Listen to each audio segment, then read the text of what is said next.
నోటీసులు ఇచ్చి బెదిరింపులు గురి చేస్తావా? నేను ఒకటే చెప్తున్నా, అంగన్వాడీ అక్క చెల్లెమ్మలకి ఉద్యమాలు కొత్త కాదు, పోరాటం కొత్త కాదు.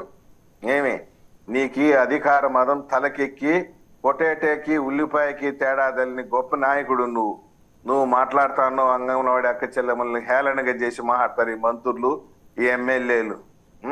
నేను ఎప్పటికైనా ఒకటే చెప్తున్నా, పంతాలకి పట్టింపులకి పోకుండా, బేహజాలకు పోకుండా అంగన్వాడీ అక్క చెల్లెమ్మలు పిలిచి చర్చలు జరిపి తక్షణం వాళ్ళకి, నువ్వు చెప్తున్నావు కదా, ఇప్పుడు నీ సలహాదారులు ఉన్నారు 60 మందో 70 మందో, ఒక పనిలే పాటాలే, ఒక్కొక్కరికి 2 లక్షల నుండి 5 లక్షలు ఇస్తున్నావు.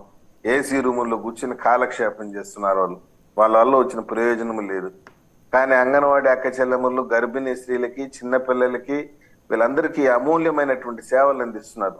వాళ్ళకి ఆ జీతం ఏదో వృధాగా ఖర్చు పెడుతున్నావు కదా. జగనన్న నువ్వే నాకు నమ్మకం అని చెప్పి స్టిక్కర్లు గోడలకు తగిలిస్తున్నావు కదా, దానికి పెట్టే ఖర్చులు అంగన్వాడీ అక్క చెల్లెమ్మలకి ఇవ్వు. పెద్ద పెద్ద బోర్డులు వేస్తున్నావు కదా, మళ్ళీ జగనే ఎందుకు రావాలని పెద్ద పెద్ద బోర్డులు పెట్టి ఖర్చులు పెడుతున్నావు కదా, లక్షలాది రూపాయలు. ఆ వృధా ఖర్చు. రైట్ ప్రసాద్ గారు ఇప్పుడు వీరికి సంఘీభావంగా టీడీపీ చేస్తున్న యాక్టివిటీస్ ఏంటి? ఎందుకంటే తాళాలు బద్దలు కొట్టి లోపలికి వెళ్ళిపోవటం ఏంటండి ఇంత అరాచకం? పైగా సచివాలయ ఉద్యోగుల చేత లోపల అంగన్వాడీ వాళ్ళ ఉద్యోగాలు చేయిస్తారు. రేపు పొద్దున ముఖ్యమంత్రి ఉద్యోగం కూడా చేయొచ్చు అలాగైతే. నేను అదే చెప్తున్నాను సార్, అంగన్వాడీ అక్క చెల్లెమ్మలు చేస్తున్నటువంటి పోరాటానికి మేము వాళ్ళ దీక్షా శిబిరాలు సందర్శించాం, సంపూర్ణమైనటువంటి మద్దతు ఇచ్చాం. మా ఊర్లలో ఎక్కడైతే మాకు నిజం చెప్తున్నా, మాకు బలం ఉన్నటువంటి చోట ఎక్కడా కూడా అంగన్వాడీ కేంద్రాలని పగలగొట్టని లేదు, తరవని లేదు. సచివాలయ సిబ్బంది స్ట్రిక్ట్ వార్నింగ్ ఇచ్చాం మేము. ఇక్కడ కనుక వచ్చి అంగన్వాడీ సెంటర్ తాళాలు పగలగొడితే తీవ్ర పరిణామాలు ఎదుర్కొంటారని చెప్పి కూడా మేము వాళ్ళని తిప్పి పంపించడం జరిగింది, సచివాలయం సిబ్బందిని కూడా. ఇక్కడ నేను ఒకటి చెప్తాను చూడండి, అంగన్వాడీ సెంటర్ నిర్వహించాల్సిన అంగన్వాడీ టీచర్లు, అంగన్వాడీ ఆయాలు, వీళ్ళకి తెలుసు పసిపిల్లలకి ఏం సమస్యలు ఉన్నాయి, వాళ్ళకి ఏం కావాలి, ఏమి అనేసి. ఈ సచివాలయం సిబ్బందికి ఏం తెలుసు, ఈ ముఖ్యమంత్రికి ఏం తెలుసా? మీరు పగలగొట్టి ఏం చేస్తారు చెప్పు దాంట్లో? నేను అడుగుతున్నా, నీకు అసలు పొటాటోకి ఉల్లిపాయకే. ప్రసాద్ గారు మళ్ళీ మీ దగ్గరకు వస్తాం. మనతో పాటు senior journalist, political analyst Koteswararao గారు, కోటేశ్వరరావు గారు జాయిన్ అయ్యారు. వారి దగ్గరికి వెళ్దాం. నమస్తే కోటేశ్వరరావు గారు. కోటేశ్వరరావు గారు చూశారు కదా టీచర్ల బెత్తాల మీద పోలీసులు లాఠీజులు ఏంటి సార్? ఇప్పుడు చిన్న ఉద్యోగాలు, వాళ్ళు 5 ఏళ్ల పాటు సహనంగా ఉన్నారు. ఆయన ఇచ్చిన హామీ అది, ఆయన పాదయాత్రలో హామీలు నెరవేర్చే క్రమంలో ఒకవేళ ఇబ్బందులు ఎదురైతే ఇబ్బందులు ఉన్నాయని చెప్పి అక్రాస్ ద టేబుల్ కూర్చొని మాట్లాడటానికి ఉన్న డెమోక్రటిక్ ప్రాసెస్ ఒకటి ఉంది. దాన్ని వైలేట్ చేసి నేరుగా సచివాలయ ఉద్యోగుల్ని, పోలీసుల్ని పంపించేస్తే వాట్ డస్ ఇట్ ఇండికేట్ అండి? మీరు మ్యూట్లో ఉన్నారు, అన్మ్యూట్ చేసుకోండి సార్ కోటేశ్వరరావు గారు.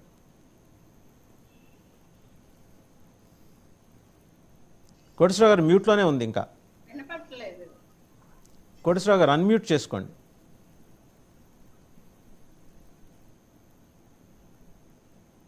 కోటేశ్వరరావు గారు ఇంకా మ్యూట్లోనే ఉన్నట్టుంది, ఒక్కసారి మీరు సిస్టమ్ చెక్ చేసుకోండి.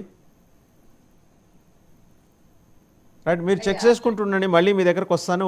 ఒకసారి సుబ్రహ్మణ్యం గారి దగ్గరికి వెళ్దాం. అమ్మ, మీ డిమాండ్స్ మొత్తం 10, మీ అంగన్వాడీ టీచర్స్కి సంబంధించి మొత్తం మీరు 3 సంఘాలుగా ఇచ్చారు. సిఐటియు, ఐఎఫ్టియు, ఏఐటియుసి సంఘాలుగా మీరు ఇచ్చారు. అండ్ దశల వారీగా మీరు మీ ప్రోగ్రామ్ డిసెంబర్ 8 నుంచి మొదలెట్టి ప్రోగ్రామ్స్ అన్నీ చేసుకుంటూ వస్తున్నారు. ఈ క్రమంలో మీరు అడిగింది ఏంటి? తెలంగాణ కన్నా అదనంగా వేతనాలు పెంచాలి, అలాగే మీ గ్రాట్యుటీకి సంబంధించి సుప్రీంకోర్టు ఇచ్చిన డైరెక్షన్ని ఇంప్లిమెంట్ చేయాలి. సార్ ఒక నిమిషం వాసు సార్, తెలంగాణ కన్నా అధికంగా జీతం ఇవ్వమని చెప్పి అంగన్వాడీ అక్క చెల్లెమ్మలు అడగలేదు, ఆయనే చెప్పాడు పాదయాత్రలో. రైట్ రైట్, మనం ఒకసారి కోటేశ్వరరావు గారి దగ్గరికి వెళ్దాం. కోటేశ్వరరావు గారి దగ్గరికి వెళ్దాం. కోటేశ్వరరావు గారు వినిపిస్తుందా? కోటేశ్వరరావు గారు చూశారు కదా, అంటే ఇప్పుడు వాళ్ళు చాలా చిన్న ఉద్యోగాలు, వాళ్ళు 5 ఏళ్ళు ఓపికతో ఉన్నారు. చాలామందితో పోలిస్తే నిజంగా అంగన్వాడీ టీచర్స్ అండ్ హెల్పర్స్ కూడా చాలా సహనంతో వెయిట్ చేశారు. ఇవాళ సహనంతో వెయిట్ చేసినందుకు వారికి ఇచ్చిన బహుమానం ఇది. ఇప్పుడు అంగన్వాడీ టీచర్లు ఇవాళ కొత్తగా సహనం కాదు, గతంలోనే ఉమ్మడి రాష్ట్రంలోనే హైదరాబాద్ లో ఏం జరిగింది ఏమిటనేటువంటిది మనందరికీ తెలిసిందే. మొత్తం గుర్రాలతోటి తొక్కించినటువంటి పరిస్థితి మనం చూసాం. సరే, ఆ విషయాలన్నీ ఇప్పుడు మనం తడువుకోవడం కొంచెం అసందర్భంగా ఉన్నప్పటికీ ఇక్కడ ఎందుకు దాన్ని ప్రస్తావించినానంటే అంగన్వాడీ టీచర్ల పట్ల అధికారంలో ఎవరున్నా కానీ నిర్లక్ష్యం వహించారు అనేటువంటిది మనం గమనించాలి. ఈ అంగన్వాడీ టీచర్లు ఐసిడిఎస్ పథకం అనేటువంటిది ఇవాళ పోషకాహారం లేమి అనేటువంటిది ఇవాళ మనకి అత్యంత ప్రాధాన్యత కలిగినటువంటి అంశం. ఎందుకంటే ఆకలి సూచికలో లేదా ఎనీమియా కానీ లేదా ఇటువంటి అనేకమైనటువంటి అనారోగ్య సూచికల్లో భారతదేశం అనేటువంటిది ఇవాళ తీవ్రమైనటువంటి లోపాలతో ఉన్నది. ఇవాళ వీటిని ఇటువంటి వాటిని స్కీముల పేరుతోటి ఇవేమి శాశ్వతం కాదు, ఇవి తాత్కాలికమైనటువంటి పేరుతోటి ఈ అంగన్వాడీలు కానివ్వండి లేదా ఆశా వర్కర్లు కానీ ఇటువంటి వాళ్ళతోటి ఒక విధంగా చెప్పాలంటే గాడిద చాకరీ చేయించుకుంటున్నటువంటి ప్రభుత్వాలు, అది కేంద్ర ప్రభుత్వం అయినా లేదా రాష్ట్ర ప్రభుత్వం అయినా. సుప్రీంకోర్టు కూడా వీళ్ళు చేస్తున్నటువంటి దానికి గ్రాట్యుటీకి వీటికి అర్హులే అని చెప్పేసి సుప్రీంకోర్టు కూడా గత ఏడాది ఏప్రిల్లో తీర్పిచ్చింది. వాటిని అమలు జరపడానికి కేంద్ర ప్రభుత్వం కానీ లేదా రాష్ట్ర ప్రభుత్వాలు కానీ లేదా రాష్ట్ర ప్రభుత్వాలు ఏం చెప్తున్నాయి, ఇది కేంద్ర ప్రభుత్వ పథకం కనుక కేంద్రమే చేయాలని చెప్పేసి కేంద్రం మీద నెట్టేందుకు చూస్తున్నాయి. కేంద్రం ఏం చెప్తా ఉంది, ఇది రాష్ట్రాల్లో అమలు జరుపుతా ఉంది కనుక రాష్ట్రాలకు కూడా బాధ్యత ఉందని చెప్పేసి మధ్యలో అంటే ఒక విధంగా చెప్పాలంటే ఒక బాల్ గేమ్ లాగా అటు నుంచి ఇటు ఇటు నుంచి అటు వాడుకుంటున్నారు. వీళ్ళందరూ ఎవరు అంటే సమాజంలో బడుగు బలహీన వర్గాలకు చెందినటువంటి వాళ్ళే 190% మంది.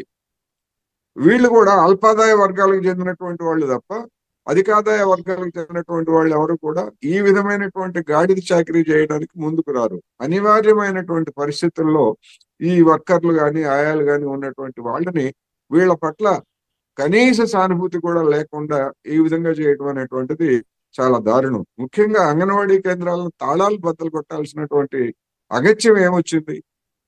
తాళాలు బద్దలు కొట్టడం అంటే ఏమిటి? అక్కడ ఉన్నటువంటి సామాన్లు కానీ లేదా ఇతర రికార్డులు కానీ ఇవన్నీ కూడా ధ్వంసం చేసేసి ఎవరైతే అంగన్వాడీలుగా ఉన్నారో వాళ్ళ మీద కేసులు పెట్టడానికి కూడా ఇటువంటి యత్నాలు జరుగుతున్నట్టుగా అనుమానించాల్సి వస్తూ ఉంది.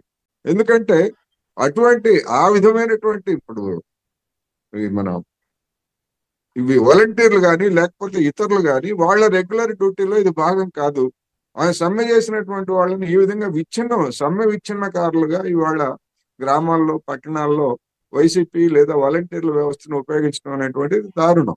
ఈ విధమైనటువంటి కనుక చేసేట్లయితే గతంలో అంగన్వాడీ వర్కర్ల యొక్క ఆగ్రహానికి అనేక పార్టీలు ప్రభుత్వాలు గురైనటువంటి నేపథ్యంలో చూసినప్పుడు రాబోయేటువంటి రోజుల్లో కూడా రాజకీయంగా కూడా ఇది ప్రభావితం చూపేటువంటి అవకాశం ఉందనేది నా అభిప్రాయం.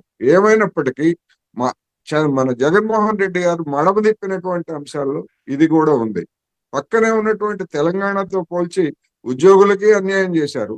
ఈ విధంగా స్కీమ్ వర్కర్లకు కూడా అంగన్వాడీ వర్కర్లకు కూడా అన్యాయం చేస్తున్నారు. అందువల్ల ఎన్ని కబుర్లు చెప్పినా నేను మీట నొక్కి డైరెక్ట్ బెనిఫిట్స్ ఏమైనా ఇచ్చినా గానీ ఇవన్నీ కూడా అంగన్వాడీ వర్కర్లకి వీళ్ళకు ఒకవైపేమో వీళ్ళు ప్రభుత్వ ఉద్యోగులు కాదు అని చెప్తారు, కానీ ప్రభుత్వ పథకాలను అమలు జరపడానికి వచ్చేసరికి అంగన్వాడీ ఉద్యోగులకి వీటిని నిరాకరించడం అనేటువంటిది మరొక వైపరీత్యం. అందువల్ల ఈ ఒక చిత్తశుద్ధి లేనటువంటిది లేదా కనీస సానుభూతి కూడా లేనటువంటి పరిస్థితి ఇవాళ ఆంధ్రప్రదేశ్ లో ఉన్నది. దీనికి వెంటనే ముగింపు పలకాల్సినటువంటి అవసరం ఉందనేది ఈ సందర్భంగా నేను చెప్పదలుచుకున్నాను.